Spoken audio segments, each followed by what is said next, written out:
இந்த மாதத்தினுடைய முதல் செவ்வாய்க்கிழமை கோடி அற்புத புனித அந்தோனியாவுடைய திருத்தலத்தை தேடி வந்திருக்கக்கூடிய உங்கள் அனைவருக்கும் ஆண்டவர் இயேசுனுடைய உயிர்ப்பின் பெருவிழாவினுடைய வாழ்த்துக்களையும் ஜெபங்களையும் ஆசீர்வாதங்களையும் திருத்தலத்தின் தந்தையர்கள் சார்பாக தெரிவித்துக் கொள்வதில் மகிழ்ச்சி அடைகிறோம். Happy Easter. ஈஸ்டர் நைட்டு பூசை வச்சுட்டு இங்கே முன்னாடி நின்று கொண்டு ப்ளஸ் பண்ணிட்டு இருக்கும்போது எல்லாம் வந்து விஷ் பண்ணாங்க. நிறைய பாட்டிமார்கள் வந்து happy Christmas father, happy Christmas father அப்படின்னு அவங்களுக்கு அதிலேயே ஞாபகத்தில் இருக்காங்க. ஹாப்பி ஈஸ்டருக்கும் ஹாப்பி கிறிஸ்மஸுக்கும் வித்தியாசம் தெரியாங்க. பிரியமானவர்களே, நாம் ஆண்டவர் இயேசுனுடைய உயிர்ப்பின் பெருவிழாவை கொண்டாடுகிறோம். ஆண்டவர் இயேசு உயிர்த்த பின்பு தன்னுடைய சீடர்களுக்கு காட்சி கொடுத்த போது அவர் சொன்ன ஒரு வார்த்தை, உங்களுக்கு அமைதி உரித்தாகுக என்று சொன்னார். உயிர்த்த ஆண்டவர் தன்னுடைய சீடர்களுக்கு கொடுத்த முதல் ஆசீர்வாதம், உங்களுக்கு அமைதி உரித்தாகுக. இன்றைக்கி அந்த அமைதி நமக்கு ரொம்ப ரொம்ப அவசியமாக படுகிறது. மௌனம் அல்ல, அமைதி வேறு, மௌனம் வேறு. பீஸ் வேறு, சைலன்ஸ் வேறு. மௌனம் என்பது சைலண்ட்டாக யாருக்கூடையும் பேசாமல் இருக்குது. அமைதி என்பது வாழ்க்கையினுடைய பல்வேறு போராட்டங்கள் பிரச்சனை மத்தியிலும் கூட ஒரு சலனம் இல்லாமல், பயம் இல்லாமல், அச்சம் இல்லாமல் வாழ முடியும் என்ற நம்பிக்கையோடு இருப்பது அமைதி. அப்படிப்பட்ட அமைதியைத்தான் ஆண்டவர் இயேசு கொடுக்கிறார். உங்களுக்கு அமைதி உரித்தாக அப்படின்னு ஆண்டு சொல்லுகிற போது சீடர்களுக்கு இனிமேல் துன்பமே இல்லை அப்படி கிடையாது. நீங்கள் கஷ்டப்படவே மாட்டீங்க அப்படி கிடையாது. அவர்கள் இனிமேல் தான் அவர்கள் துன்பப்பட போகிறார்கள். இனிமேல் தான் அவர்கள் உயிரை கொடுக்க போகிறார்கள். மறை சாட்சிகளாக மறிக்கப் போகிறார்கள். ஆனால் அந்த அமைதியை கொடுக்கிறார். அது துன்பங்கள் மத்தியிலும் கூட பயம் இல்லாமல், அச்சம் இல்லாமல், நடுக்கம் இல்லாமல் அதை மேற்கொள்ளக்கூடிய தைரியத்தோடு இருப்பது தான் அந்த அமைதி. அப்படிப்பட்ட அமைதியை தான் இன்று ஆண்டவர் இயேசு உங்களுக்கும் கொடுக்கிறார். வாழ்க்கையில் பிரச்சனைகள் வரும், வாழ்க்கையில் கவலைகள், கஷ்டங்கள், கண்ணீர் எல்லாம் இருக்கும். ஆனாலும் கூட வாழ முடியும் என்கிற தைரியத்தை ஆண்டவர் கொடுப்பார். Praise the Lord, praise the Lord. எனவே ஆண்டவர் இயேசு இந்த ஈஸ்டர் 2026ஆம் ஆண்டில் இந்த நாளிலே திருப்பலியில் பங்கெடுத்து கொண்டிருக்கிற நம் அனைவருக்கும் ஆண்டவர் கொடுக்கக்கூடிய ஒன்று அமைதி. உங்களால் வாழ முடியும், யூ கேன் டூ இட், உங்களால் செய்ய முடியும் என்கின்ற நம்பிக்கையை கொடுக்கிறார். ஆண்டவருக்கு நன்றி சொல்லுவோம். பிரியமான இந்த நாளிலே நாம் படித்த நற்செய்தி வாசகத்தை தியானிப்போம். ஏற்கனவே நற்கனை ஆராதனையிலே நாம் சிந்தித்திருக்கிறோம். ஆனாலும் கூட அந்த வாசகம் நம்முடைய குடும்ப வாழ்க்கைக்கு, தனிப்பட்ட வாழ்க்கைக்கு மிகவும் பொருத்தமாக சில காரியங்களை நமக்கு சொல்லுவதாக நான் பார்ப்பதனால் மீண்டும் அந்த நற்செய்தி வாசகத்தையே நான் உங்களோடு சில 3 காரியங்களை பகிர்ந்து கொள்ள வேண்டும் நான் நினைக்கிறேன். ஒன்று, முதல் செய்தி, நம்முடைய வாழ்க்கையில் நாம் எதை ஃபோக்கஸ் பண்ணுறோம், எதை நாம் முன்னிறுத்தி நாம் போய்கொண்டிருக்கிறோம். நம்முடைய வாழ்க்கையினுடைய இலக்காக, நோக்கமாக, குறிக்கோளாக எதை வைத்து அதை நோக்கி போய்கொண்டிருக்கிறோம். ஒரு ஓட்டப்பந்தயம் வைக்கிறாங்க, பிள்ளைகள்லாம் நிற்கிறாங்க. அந்த பிள்ளைகளுக்கு சொல்லுவாங்க இல்லையா, நீங்கள் எதை போய் அடைய வேண்டும் என்ற இலக்கு சொல்லுவாங்க. அது சொல்லாமல் ஓட்டப்பந்தயம் வச்சா அவன் எங்கே ஓடுவான்? எதை போய் அடைய வேண்டும் என்ற இலக்கு வைத்தால்தான் அவன் அதை நோக்கி ஓடுவான். எங்கே நிற்க வச்சு ஓடுங்க அப்படின்னா அவன் கண்டமேனிக்கு ஓடுவான். அது ஓட்டப்பந்தயமாக அமையாது. அப்படியே ஓடினாலும் கூட யார் ஜெயித்தாங்க, யார் தோத்தாங்கன்னு கண்டுபிடிக்க முடியாது. இலக்குன்னு ஒன்று இருக்க வேண்டும்.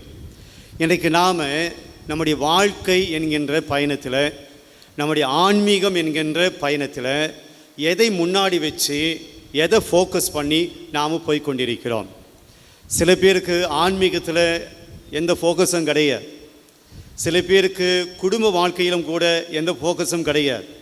எந்த ஒரு மையம், எந்த ஒரு எய்ம், எந்த ஒரு குறிக்கோள் இல்லாமல் அப்படியே போய்கொண்டிருக்கக்கூடிய வாழ்க்கையிலும் கூட பல பேர் அல்லது சில பேர் நாம் போய்கொண்டிருக்கிறோம்.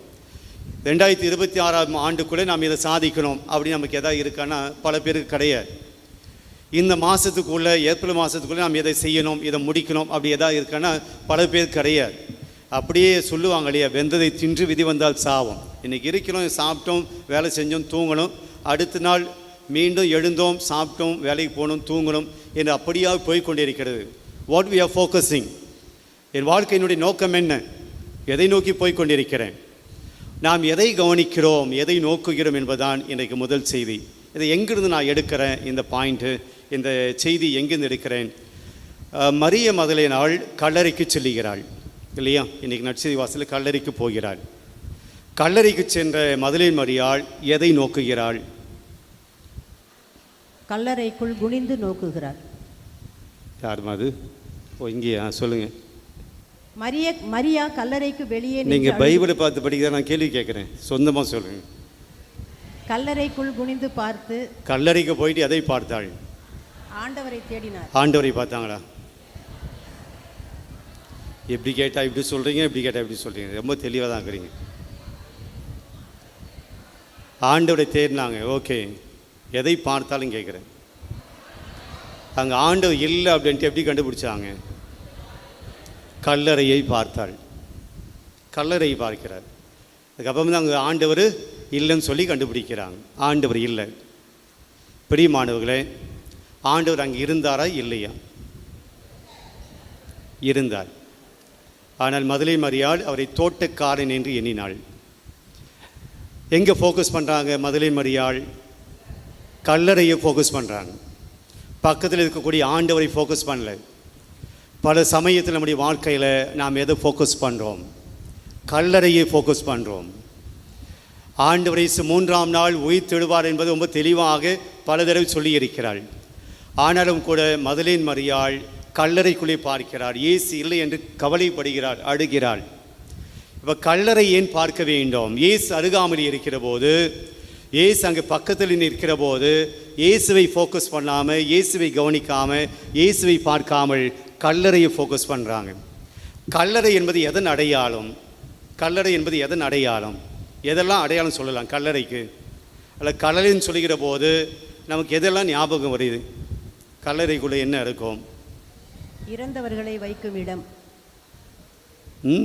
மரித்தவர்களை வைக்கும் இடம். கேட்கல. மரித்தவர்களை வைக்கும் இடம். மரித்தவருடைய உடலை வைக்கும் இடம். இடம். அதுக்குள்ளே என்ன இருக்கும்? கல்லறைக்குள்ள மரித்த உடல். உடல். அந்த உடலுக்கு உயிர் இருக்கா? ஜீவன் இருக்கிறதா? எமோஷன்ஸ் இருக்கா? ஃபீலிங்ஸ் இருக்கா? ஏதாவது ஆக்ஷன் இருக்கா? ஒன்றும் கிடையாது. வாழ்க்கையற்ற நிலை, உயிர் அற்ற நிலை, ஒரு ஜடம்.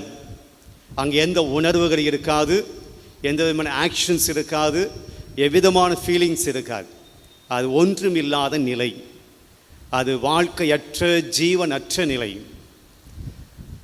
பக்கத்தில் இருக்கக்கூடிய ஆண்டவர் இயேசு ஜீவன் தரக்கூடிய ஆண்டவர்.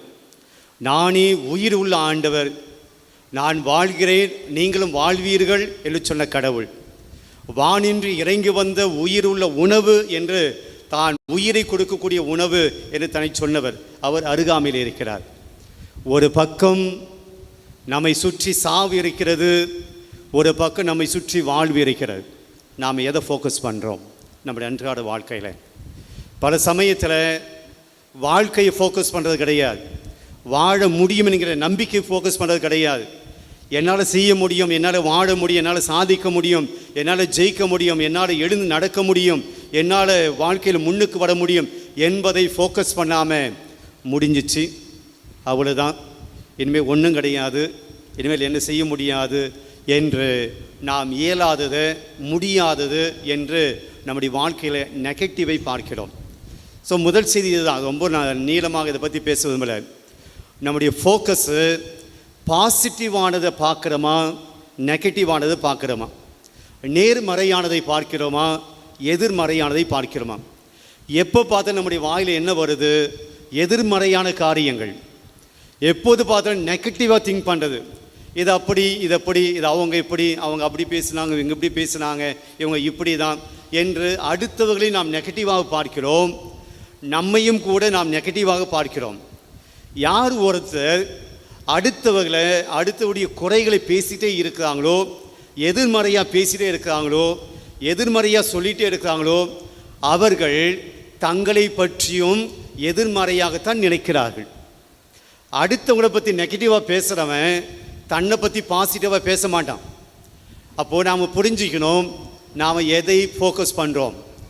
இயேசுவை பார்க்கக்கூடியவனாக இருக்கிறோமா, வாழ்வை பார்க்கக்கூடியவனாக இருக்கிறோமா, அல்லது சாவை பார்க்கக்கூடியவனாக, இருளை பார்க்கக்கூடியவனாக? கல்லறைக்குள்ளே என்ன இருக்கும்?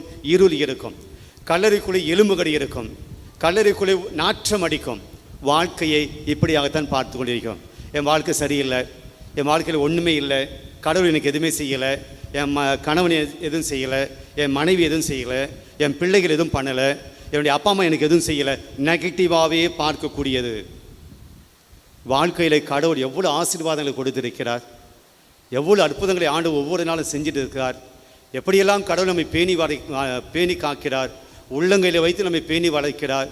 பாசிட்டிவாக நம்ம நினச்சி பார்த்தோம் அப்படின்னா வாழ்க்கை ரொம்ப சந்தோஷமாக இருக்கும், வாழ்க்கை இனிக்கும், வாழ்க்கை மகிழ்ச்சியாக இருக்கும், வாழ முடியும் என்கிற நம்பிக்கை கொடுக்கும்.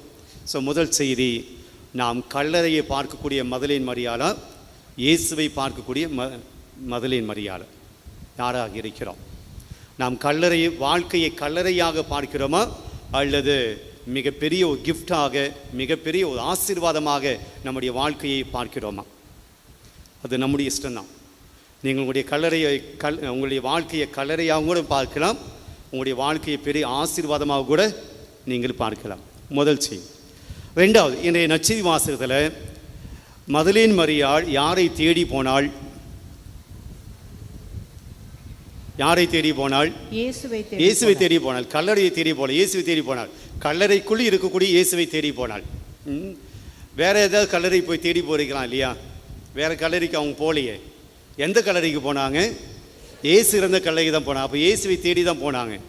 பிரியமானவர்களே, தேடி சென்ற மதலேன் மரியாளுக்கு இயேசு தன்னை வெளிப்படுத்தினாரா இல்லையா? வெளிப்படுத்தினார். அவள் கல்லறையை பார்த்தாலும் கூட, தன்னை பார்க்காமல் இருந்தாலும் கூட, இயேசு தன்னை மரியாள் மதலேனுக்கு வெளிப்படுத்தினாரா இல்லையா? நீ வந்து கல்லறையை பார்த்துட்டு இருக்கிற, என்ன பக்கத்தில் நான் நிற்கிறேன், என்ன பார்க்காம நீ அங்கே பார்த்துட்டு இருக்கிற அப்படின்னு சொல்லி மரியாளுக்கு தன்னை வெளிப்படுத்தாமல் போயிட்டாரா? பிரியமானவர்களே, தேடுவோருக்கு கடவுள் தன்னை வெளிப்படுத்துகிறார். தேடுங்கள் கண்டடைவீர்கள் அப்படின்னு சொல்கிறார். இந்த தேடுங்கள் கண்டடைவீர்கள் என்ற இந்த கான்செப்ட், இந்த செய்தி அல்லது இந்த நம்பிக்கை அல்லது இந்த உண்மையை இயேசு எங்கிருந்து கண்டுபிடிச்சிருப்பார் அப்படி யோசிக்கிற போது, அவர் ஒரு நாள் காணாமல் போகிறார். எப்போ? இயேசு அன்னை மரியாள் தன்னுடைய தந்தை சூசையோடு எருசலேம் நகருக்கு போகிற போது, பாஸ்கா விழாவை கொண்டாடி போகிற போது இயேசுவே காணாமல் போகிறார் இல்லைங்களா? அப்போ மாதாவும் சூசையப்பரும் தேடி போகிறார்கள். அவன் தேடி போனாங்க. தேடி போய் இயேசுவை கண்டுபிடிச்சாங்களா இல்லையா? கண்டுபிடிச்சாங்க. ஒருவேளை இயேசு அந்த குழந்தை பருவத்திலேயே தேடினா கண்டுபிடிக்க முடியும் என்பதை இயேசு கண்டுபிடிக்கிறார். அதனால தான் தன்னுடைய மக்களுக்கு சீடர்கள் சொல்கிறார், தேடினால் நீங்கள் கண்டடைவீர்கள். அப்போ இயேசு தன்னை தேடுவோருக்கு தன்னை வெளிப்படுத்துகிறார். விவிலியத்தில் பல இடங்களில் நாம் பார்க்கிறோம், இயேசு அல்லது கடவுளை யாரெல்லாம் தேடினார்களோ அவர் அனைவருக்கும் கடவுள் தன்னை வெளிப்படுத்துகிறார். ஏதோ 2-3 இன்சிடென்ட் சொல்லுங்கள், யாரெல்லாம் இயேசுவை தேடி சென்றார்கள், கண்டடைந்தார்கள். உங்கள் மைண்ட் வாய்ஸ் நாங்கள் பிரச்சனை வைக்கிறோமா, நீங்கள் பிரச்சனை வைக்கிறியா? எங்களையும் கேள்வி கேட்குற. நம்மளும் பைபிள் படிக்கிறோம் இல்லையா? யாரெல்லாம் இயேசுவை தேடி போனாங்க, கண்டுபிடிச்சாங்க? இடையர்கள் தேடி போனாங்க, மூன்றார்கள் தேடி போனாங்க. Very good. இங்கே யாரு? நூற்றுவ தலைவனா? ஓகே, உதவி கேட்க போனோம். பிரியமானவர்களே, இந்த முதல் விஷயம் என்னவென்றால், சக்கையும் பாவி இயேசுக்கிட்ட ஸ்ட்ரைட்டாக போக முடியாது. இயேசு அந்த பக்கமாக வரான்னு கேள்விப்படுகிறார். எப்படியாவது இயேசுவை பார்த்துடணும், போய் மரத்தில் ஏறி கொடுக்கிறான். இயேசுவை தேடி போய் மரத்தில் உட்கார்ந்த அந்த சக்கைவு அந்த மரத்தடியில் வந்துட்டு இயேசு நின்றுட்டு, என்னதுன்னு தேடி வந்த, வா கீழே நீ என்ன மரத்துலேருந்து என்னை பார்க்குற, உன் வீட்டுக்கு நான் வரேன் என்று இயேசு தன்னை தேடிய சக்கேயினுடைய வீட்டுக்கு இயேசு போகிறார். ஒன்று. ரெண்டாவது நாம் பார்க்கிறோம், பெரிய கும்பல் போயிட்டு இருக்கு, பெரிய கூட்டம். ஒரு 12 ஆண்டு காலமாய் ஒரு நோய்வாய்ப்பட்ட ஒரு பெண். கூட்டத்தில் போய் இயேசுவை பார்க்க முடியாது, கூட்டத்தில் போய் இயேசுக்கிட்ட கேட்க முடியாது, தன்னை குணப்படுத்த நம்ம சொல்ல முடியாது. ஆனாலும் கூட எப்படியாவது இயேசுவை பார்த்து விட வேண்டும் என்று தேடி போகிறார். அந்த கூட்டத்துக்குள்ளே முட்டி மோதி போகிறார். யூத சமூகத்தில் ஆண்களுக்கு மத்தியில் ஒரு பெண் போக முடியாது. அப்படி போகிறார், உள்ளே போகிறார். அதில் எவ்வளோ அவமானம் அடைஞ்சிருப்பா, எவ்வளோ பேர் திட்டியிருப்பாங்க, எவ்வளோ பேர் ரொம்ப அசிங்கமாக பேசியிருப்பாங்க. நீ எல்லாம் எதுக்கு கூட்டத்தில் வர, நீ ஒரு தீட்டுப்பட்டவள், எப்படிப்பட்ட அவமானங்களை எல்லாம் தாங்கி கொண்டு இயேசுவை தேடி வருகிறாள். இயேசுனுடைய ஆடையை தொடுகிறாள். இயேசு கண்டுக்காமல் போயிருக்கலாம் இல்லைங்களா? இயேசு கண்டுக்காமல் போயிருக்கலாம். முன்னாடி வந்தாலும் உதவி கேட்கல அந்த பெண். பின்னாடி ஆடையை தொட்டாள்.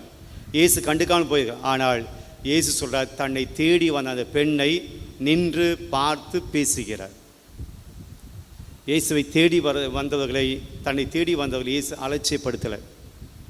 மூன்றாவது நாம் பார்க்கிறோம், தேடுகிறவர்களுக்கு ஊமையை சொல்கிறார்.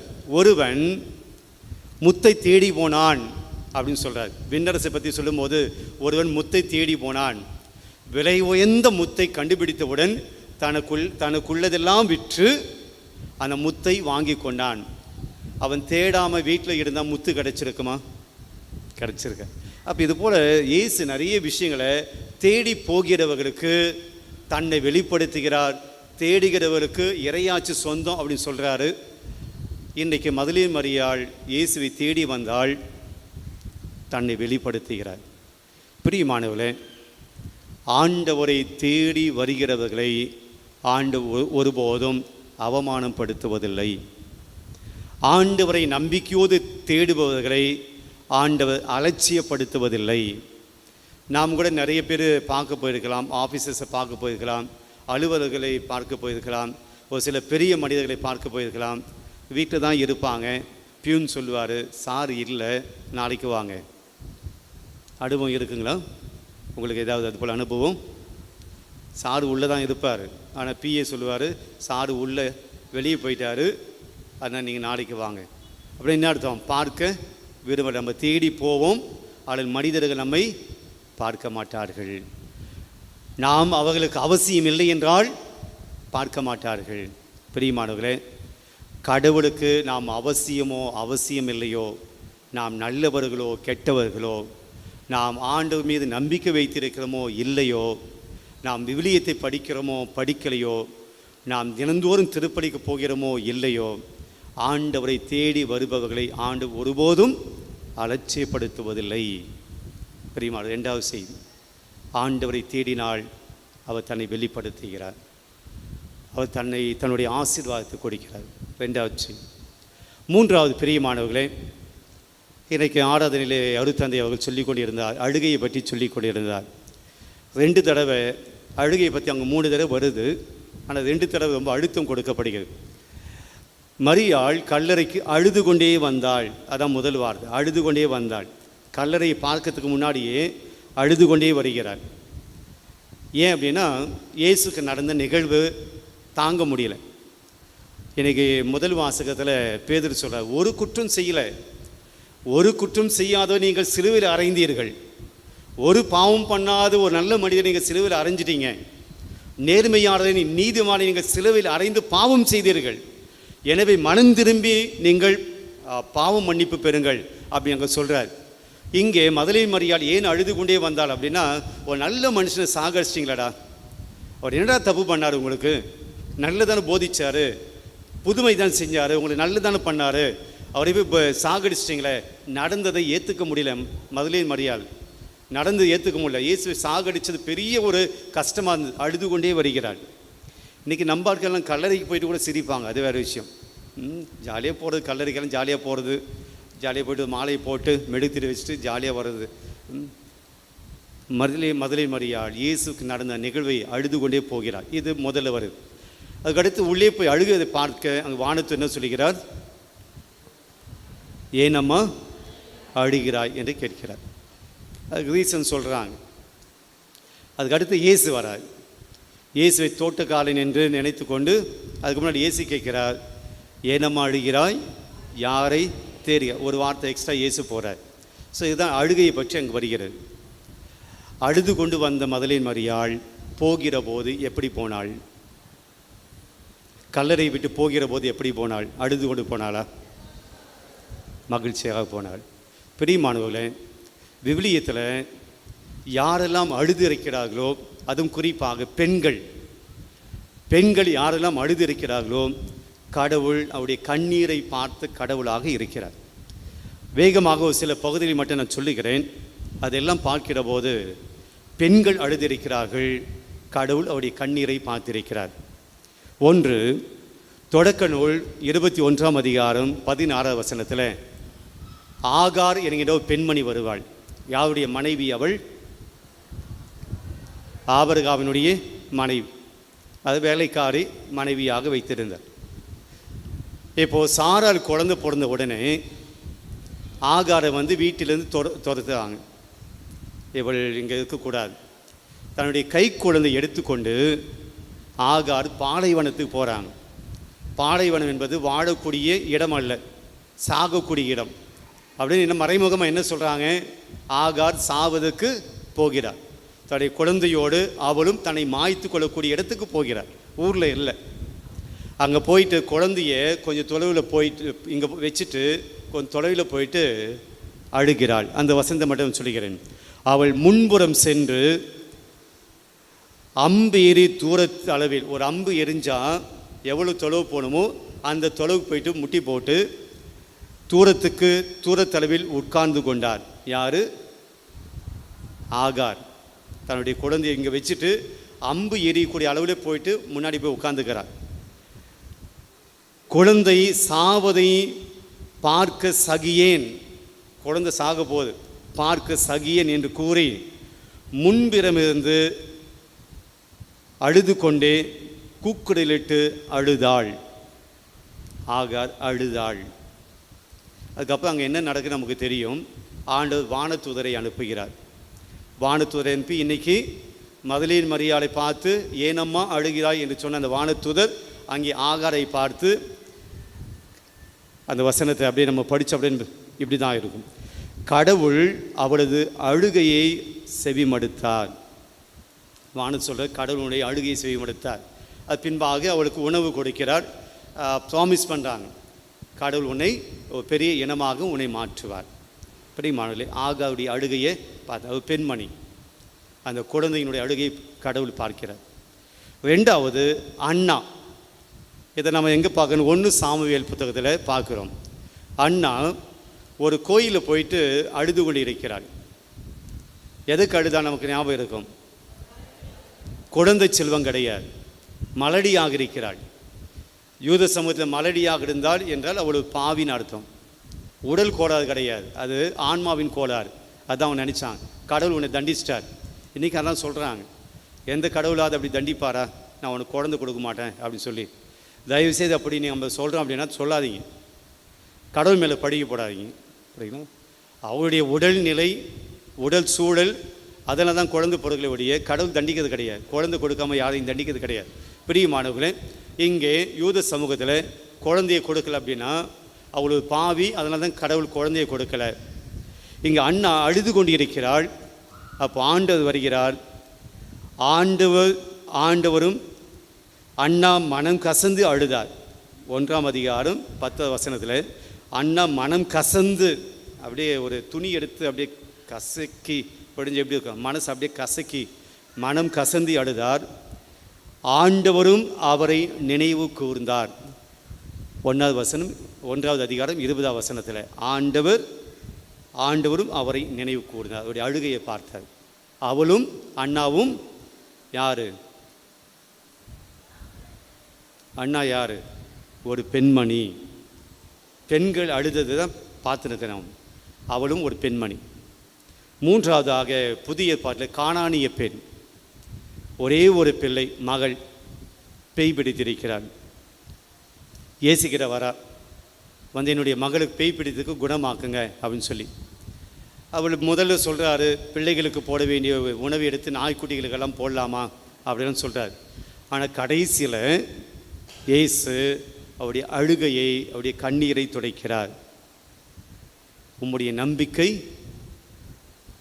பெரிது, நீ விரும்பியபடி உனக்கு நடக்கட்டும். அந்த அம்மாவுடைய கண்ணீரை துடைக்கிறார். கானானிய பெண், அவளும் ஒரு பெண், இயேசு பார்க்கிறார். அதுக்கடுத்து நான் பார்க்கிற போது நயின் ஊர் கைம்பெண், பையன் செத்து போயிட்டான், பாடையில் தூங்கி போகிறாங்க. இயேசு அந்த பக்கமாக வருகிறார். அது நம்ம இயேசுக்கிட்ட உதவி கூட கேட்கல, யாருமே போய்ட்டு இயேசுக்கிட்ட உதவி கேட்கல. ஆனால் இயேசு பார்க்கிறார், நம்ம அழுது கொண்டு போவதை பார்க்கிறார். போயிட்டு அந்த அம்மா கிட்ட சொல்கிறாரு, அம்மா அழாதீங்க. அந்த பெண்ணை பார்த்து ஆண்டவர் சொல்கிறார். அது பின்னாடி இயேசு என்ன பண்ணுறாரு, அந்த பையனை உயிர்ப்பித்து கொடுக்கிறார். பிரியமான நிறைய சொல்லிட்டு போகலாம், நேரம் கருதி நான் ஸ்டாப் பண்ணிக்கிறேன். திக்கற்றவர்களுடைய கண்ணீரை ஆண்டவர் பார்க்கக்கூடிய கடவுளாக இருக்கிறார். எத்தனை பேர் ஜெபம் செய்கிற போது நாம் அழுதிருக்கிறோம்? என்னை பற்றி ஏதாவது தப்பாக நினைப்பாங்கன்னா கை தூக்காதீங்க.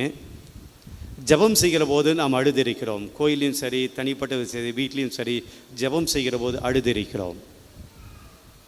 நான் அழுதிருக்கேன், வெக்கப்படுறதுக்கு ஒன்றும் கிடையாது, அழுதிருக்கேன். ஏன் அழுதோம், ஏன் அழுகிறோம்? ஜெபம் செய்கிற போது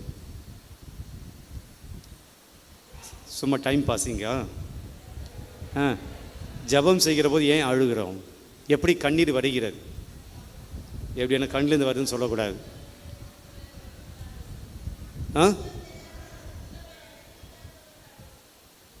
ஏதோ சொன்னீங்க, எனக்கு தெரியல.